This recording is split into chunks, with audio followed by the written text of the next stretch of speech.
Pinangunahan ni Police Lieutenant General Jose Melencio Nartates Jr., Deputy Chief PNP for Administration, ang turnover of command ceremony sa Camp Florendo, San Fernando, La Union, kung saan formal na umupo si Police Brigadier General Dindo Reyes bilang Regional Director ng Police Regional Office 1. Alamin ang mga naging kaganapan mula kay Police Corporal Rafi Beloria.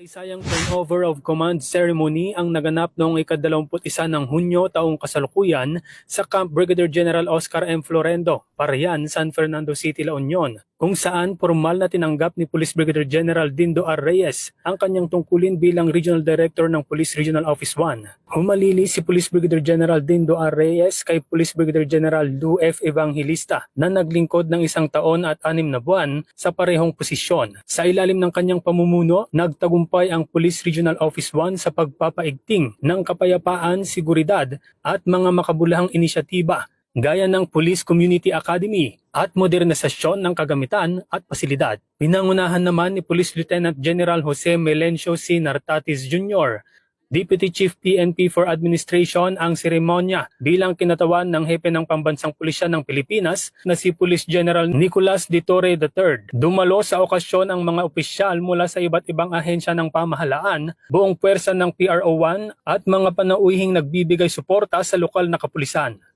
Sa kanyang talumpati, taus-pusong nagpasalamat si Police Brigadier General Dindo R. Reyes sa tiwalang ibinigay sa kanya ng pamunuan ng Philippine National Police. Ibinahagi rin niya ang kanyang malinaw na direktiba sa Police Regional Office 1. Ang ating pulis ay dapat maaasahan, malalapitan at mapagkakatiwalaan.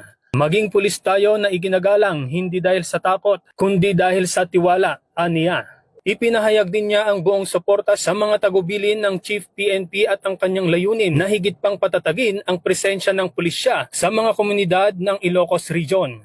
Ang makabuluhang seremonya na ito ay nagpapakita ng matibay na paninindigan ng Philippine National Police sa patuloy na pagpapatupad ng epektibong serbisyong pampubliko at pagpapanatili ng kapayapaan sa buong rehiyon. Mula dito sa Ilocos Region, ako ang inyong PNN correspondent, Police Corporal Rafi Beloria, alagad ng batas, tagataguyod ng Balitang Pulis.